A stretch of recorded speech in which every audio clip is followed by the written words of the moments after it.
സാധാരണ കല്യാണം കഴിഞ്ഞ പെൺകുട്ടികൾ തിരിച്ച് വീട്ടിലേക്ക് വരുമ്പോൾ പണിയൊക്കെ എടുക്കാൻ നല്ല മടിയായിരിക്കും. എനിക്ക് ആ മടി നേരത്തെ വന്നു കേട്ടോ. അതുകൊണ്ട് ഞാനൊന്നും ഒന്നും ഉണ്ടാക്കിയില്ല. ഇച്ചിരി പച്ചവെള്ളവും നാരങ്ങവെള്ളവും നട്ട്സും ഒക്കെ കേട്ടോ ഞാനിന്ന് കഴിച്ചത്. അവിടുത്തെ പിസ്ത മൊത്തം തീർത്തിട്ടാണ് ഞാൻ തിരിച്ച് വീട്ടിലേക്ക് പോയത്. പിന്നെ നട്ട്സ് കൊണ്ട് മാത്രം ഒന്നും ആവില്ലല്ലോ. അപ്പൊ പീനട്ട് ബട്ടറും ബ്രെഡും കഴിച്ചു. പിന്നെ വീട്ടിൽ നിന്ന് നേരെ ക്യൂൻസിലേക്ക് വിട്ടു. അവിടെ ഞാനൊരു ഫ്രൈഡ് മോമോസ് കഴിച്ചു.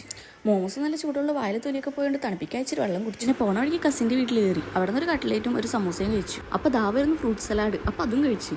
പിന്നെ എനിക്ക് ഫ്രൂട്ട്സ് ഒന്നും തീരെ ഇഷ്ടമില്ലാത്തതുകൊണ്ട് ഒരു കഷ്ണം ആപ്പിളും നല്ല കറുത്ത കുറച്ച് മുന്തിരിയും പിന്നെ 2 കഷ്ണം കുമ്പിട്ടിയും കഴിച്ചു. തിന്ന ഫ്രൂട്ട്സ് ഒക്കെ തൊണ്ടേന്നിറങ്ങാൻ പിന്നെ ഞാൻ ഫ്രൂട്ട് സലാഡ് കഴിച്ചു. പിന്നെ സമയം നല്ല ലേറ്റ് ആയതുകൊണ്ട് നല്ല വിശപ്പുണ്ടായിരുന്നു. അങ്ങനെ നേരെ വീട്ടിലെത്തി. ഉമ്മച്ചി ചോറും കുറെ കറികളൊക്കെ ഉണ്ടാക്കി വെച്ചിട്ടുണ്ടായി. നല്ല വിശപ്പുള്ളതുകൊണ്ട് ഒരു പറ ചോറ് ഞാൻ തിന്നു. നല്ല വലിയ ചെമ്മീൻ പൊരിച്ചത്, മീൻകറി, മോരുകറി, രസം, അച്ചിങ്ങലത്ത്, അച്ചാറ്, പുളിങ്കറി, പപ്പടം, അങ്ങനെ എനിക്ക് ജെഫിക്ക് ഇഷ്ടമുള്ള എല്ലാ കറികളും ഉമ്മച്ചി ഉണ്ടാക്കി വെച്ചിട്ടുണ്ട്. പിന്നെ എന്റെ മെയിൻ കറിയാണ് രസം. അപ്പൊ അതും കോരി കുടിച്ചു.